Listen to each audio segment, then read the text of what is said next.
les catégories de dons. Il y a diverses catégories de dons. Il y en a jusqu'à 7 catégories de dons que nous tous on a ici. Maintenant, quelle est la catégorie de dons que tu as et comment il faudrait faire pour les fructifier? Romains chapitre 12, verset 6. Il dit, puisque nous avons des dons différents, ce qui veut dire quoi? Moi, les dons que j'ai là, ce n'est pas les mêmes dons que ma femme a. Il arrive qu'on peut avoir les mêmes dons. Ça peut être différent, par exemple. On peut avoir les mêmes choses. De la même manière, chaque personne qui vit a des dons, mais ces dons sont forcément peut-être différents à l'autre. C'est pourquoi la Bible dit, puisque nous avons des dons différents, selon la grâce qui nous a été accordée. Donc la grâce là, Dieu nous appelle la grâce. Il nous a accordé des dons, mais les dons sont différents. La première catégorie de dons que vous devez savoir, je l'appelle le don du salut. Éphésiens chapitre 2, verset 8. Car c'est par la grâce que vous êtes sauvés, par le moyen de la foi. Cela ne vient pas de vous, mais c'est un don de Dieu. Le don du salut, c'est quoi? Ça n'a rien à voir avec le parler en langue. C'est le don que Dieu t'a fait pour que tu sois à l'église, pour que tu aies le salut. Là où nous sommes assis là, il y a plusieurs personnes qui ne sont pas à l'église, qui n'ont jamais entendu parler de Dieu.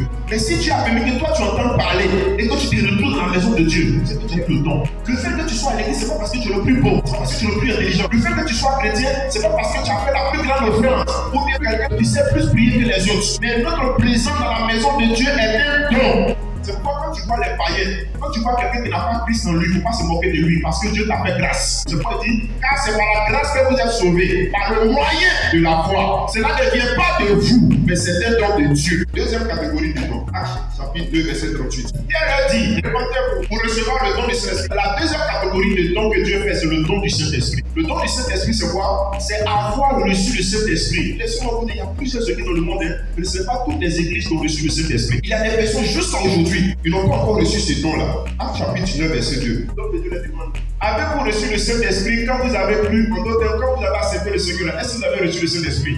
Et puis eux tous ils répondent, nous n'avons même pas entendu dire qu'il y a quoi?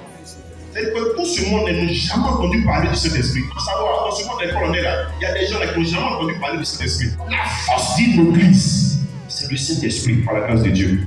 Une église qui n'a pas le Saint-Esprit, tout va devenir monotone. La manière je suis en train de prêcher avec puissance là, c'est pas le Saint-Esprit. Hein. Donc il y a deux choses qui ont manqué parce qu'ils n'avaient pas le don du Saint-Esprit. Ils ne pouvaient pas parler en langue pour ne pas prophétiser. Ils n'avaient pas le Saint-Esprit en eux. Mais il y a longtemps, ils étaient chrétiens, mais ils n'avaient pas reçu le Saint-Esprit. C'est pourquoi je vous dis que le Saint-Esprit, c'est un don. Tu peux être à l'église il y a longtemps, mais tu peux manquer de lui. Parce que tu places quelqu'un quelque part qui te dit parce que je suis à l'église, j'ai le Saint-Esprit. Tu dis que c'est faux. Le fait d'être à l'église ne dit pas que tu as le Saint-Esprit. Être à l'église et avoir le Saint-Esprit, c'est deux choses différentes. La troisième catégorie de dons. Romains chapitre 6, verset 23. Le salaire du péché, c'est la mort. Mais le don gratuit de Dieu, c'est la vie éternelle en Jésus-Christ, notre Seigneur. Donc le troisième don, c'est le don gratuit de la vie éternelle. La vie éternelle, c'est quoi? C'est vivre au-delà de la vie qu'on a. Parce qu'un homme aura deux vies, si il croit en Dieu. La première vie dans laquelle nous sommes et la seconde vie sur lesquelles la mort n'aura pas de pouvoir, c'est au ciel. Mais la Bible dit quoi? Les premiers seront les derniers seront les premiers. Il y a beaucoup d'appelés, mais peu d'élus. Mais ceux qui ont été appelés, il y a beaucoup. Et les élus, ils sont peu là. Qui sont-ils? Ils sont peu élus parce qu'ils ont eu la grâce. Ils ont eu le don. En d'autres termes, le fait d'être sauvé là, c'est grâce. C'est un don. C'est pourquoi la vie quoi? C'est un don gratuit de Dieu, la vie éternelle. À savoir, pour entrer au ciel là, c'est un don. Pourquoi? Parce que c'est pas tout le monde qui va rentrer là-bas. De la même manière, si quelqu'un a un don de prophétie, c'est un don. C'est pas tout le monde qui a un don de prophétie. Entrer au ciel là-bas, là, c'est aussi un don. Comme c'est un don, que Dieu te fasse grâce au nom de Jésus-Christ.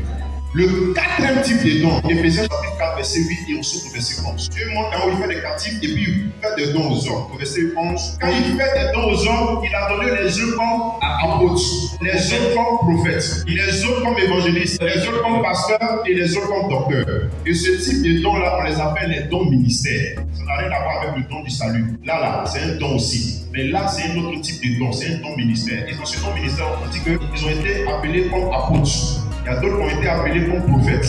Il y a d'autres qui ont été appelés comme évangélistes. Il y a d'autres qui ont été appelés comme pasteurs. Et il y a d'autres qui ont été appelés comme docteurs. Je prends le cas de mon cas par exemple. J'ai reçu le don. Le don ministère et le don apostolique. Il y a aussi un autre don, c'est le ministère prophétique.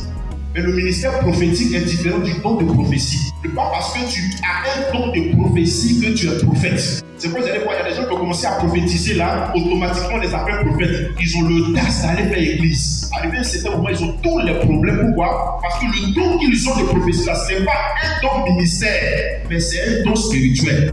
Si tu t'es trompé parce que tu as un don de prophétie, tu dis que tu es prophète. tu vas voir que ça va te fatiguer. Parce que ce type de don-là, c'est un don leader. À savoir ceux-là, ils sont des bâtisseurs. Et donc pour eux, là, c'est un don ministère. C'est différent d'un don. C'est pas une église. Il peut y avoir plusieurs personnes qui ont le don de prophétie. Ils ne sont pas des prophètes. Mais ils doivent exercer sous le leadership d'un père spirituel pour que leur don puisse se manifester. Parce que Dieu ne les a pas appelés à bâtir. Ceux qui bâtissent, ce sont des bâtisseurs. Dieu les a appelés plutôt à exercer auprès d'un père. C'est pourquoi tu as un don de prophétie. Mais il faut avoir la formation nécessaire pour savoir si c'est un don ministère ou bien c'est un don spirituel. Mais si tu n'as pas la formation, que tu t'hasardes à pouvoir te lancer dans ce domaine-là. La manière tu t'es lancé là, c'est comme ça que tu vas revenir. La cinquième catégorie de dons, tu les appelles les dons divers ou physiques. Romains chapitre 12, verset 6 à 8. Et celui qui est appelé au ministère, mais qui s'attache à ça. Deuxième, que celui qui enseigne s'attache à son enseignement. Troisième, que celui qui exhorte, qui s'attache à l'exhortation. Que celui qui donne le fasse avec libéralité. Celui qui dirige le but du plaisir le fasse avec zèle. Ils sont cités ici des bons noms de dons. Ces dons-là, ce sont des dons divers ou physiques, des dons qu'on peut exercer. Je prends par exemple des dons qu'on ne connaît pas, des exercices. La libéralité par exemple. Il y a des personnes là, Dieu les a donné le don de la libéralité. Ces gens-là, ils ont la même passive. Et dans toutes les églises, il y en a ces personnes-là. La Bible, quand Jésus était sur la terre, il symbolise une église. Il marchait partout, il était entouré par des types de femmes. Les gens, les femmes de Sousa, des intendants de Rhodes, plusieurs autres femmes, ils assistaient de leurs biens. Une église avance parce qu'une église est assistée. Comment une église peut être assistée? Dieu met des dons à des personnes que j'appelle les dons de libéralité. C'est eux qui investissent. C'est toujours comme ça. Et ces gens-là, l'argent ne les manquera jamais toutefois qu'ils vont ouvrir leurs mains. Parce que ça se tourne là pour soutenir.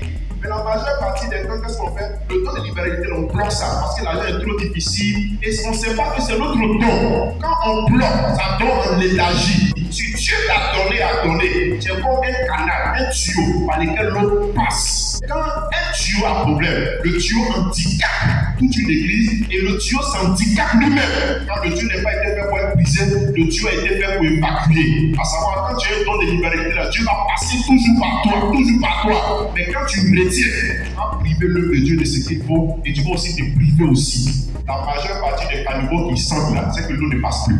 Mais allez-y, faire des caniveaux où l'eau passe toujours. On voyait même le béton même. C'est propre. L'exhortation aussi. C'est un don. Il y a des gens qui ont ce don d'exhortation. Quand quelqu'un est souffrant comme ça, quelqu'un est malade, ou bien quelqu'un est découragé, ces gens-là, ils ne sont pas pasteurs. Ils vont te donner conseil. Comment tu te lèves de ton lit en même temps? Les paroles seulement là, ça relève. Là, chapitre 4, verset 36. Joseph, ce homme-là, pas le Joseph qui est devenu gouverneur, c'est un autre type de Joseph. Quand Joseph te parle, même si tu veux aller te pendre, tu prends porte là, on va jeter dans le feu. Il était tellement doué dans l'exhortation que les gens l'ont nommé Barnabas. Il veut dire dans leur langue, fils d'exhortation. C'est quoi? Il est né même d'exhortation. Il y a des gens qui disent qu'ils sont des Barnabas, qui sont des fils d'exhortation. Mais bizarrement, qu'est-ce que ça t'en fait? Écoute-moi bien. Le don d'exhortation qu'ils ont là, le diable prend ça pour devenir le don de critiquer. Et puis souvent, elles ont l'habitude, maintenant elles argumentent, elles peuvent donner le ton à l'argumentation qu'elles veulent. Si elles veulent dire, parler pour que ça casse l'église, ou bien pour que ça décourage, ça va décourager. Si elles veulent utiliser ça aussi pour que les gens soient motivés, ça va motiver. Mais ces personnes-là, c'est pas parce qu'ils sont ici, mais c'est le don d'exhortation. Ce sont des fils de l'exhortation. Mais l'ennemi recadre ça autrement. C'est ce qui fait que ça divise les églises. La sixième catégorie de dons, c'est ce que j'appelle les dons spirituels. En 1 Corinthiens 12, verset 8 à 10. Sachez qu'il y a 9 dons spirituels. Et ces 9 dons spirituels sont très importants car les 9 dons sont dispatchés dans l'assemblée. Mais le don de prophétie ici, là, ce n'est pas le don du ministère prophétique, c'est différent. Mais lui, il est contenu dans les 9 dons. Un prophète peut avoir ce don de prophétie-là. Quand une personne peut avoir le don de prophétie, mais ne pas être prophète. La septième catégorie de dons, Matthieu 25, verset 15 à 17. Donc ici, dans la septième catégorie, la dernière catégorie, c'est ce que j'appelle les talents. Ils sont aussi des dons. C'est pourquoi le monsieur, il a voyagé, puis il a donné des talents aux gens. Il n'a pas dit des dons et des talents. Talent, c'est quoi? C'est une potentialité. C'est pourquoi vous allez voir, il y a des gens qui ont des talents de dessinateurs. Ça peut être le don de dessin aussi. Mais ça n'a rien à voir avec les dons spirituels. Ils dessinent même. Il y a des gens qui ont des talents de pouvoir cuisiner. On ne trouve pas dans ces 9 dons. Mais ce talent-là peut être exercé en ayant à l'intérieur la prophétie. C'est-à-dire que quelqu'un peut chanter dans les prophétiques. Quelqu'un peut chanter sur le plan des révélations. Quelqu'un peut chanter aussi dans le discernement. Je connais des gens qui chantent en langue. Les gens aussi peuvent chanter aussi dans divers des 9 dons. Mais quand il chante là, il a un talent. Ce qui fait que même là, Il y a des gens qui sont les plus grands chanteurs, mais qui ne sont pas à l'église. Comme aussi mes filles aussi, elles ont chanté. Mais ce n'est pas qu'elles ont peur de chanter, elles ont un talent. De sorte que si ce talent est bien pris là, elles peuvent chanter même dans le monde, les païens peuvent l'acclamer. Même c'est un don aussi, parce que c'est un talent. Mais c'est un groupe précis. Le talent qui n'a rien à voir forcément, quand quelqu'un prie Dieu là, c'est pourquoi il a ça. Non, non, non. Mais le don de prophétie là, si tu ne pries pas Dieu, tu n'es pas baptisé, tu ne peux pas avoir ça. Donc nous tous ici, on a des talents. Et ces talents doivent être vraiment mis en exerce. Et ce qui va pousser ça à être mis en exerce, c'est aussi le Saint-Esprit au nom de Jésus-Christ.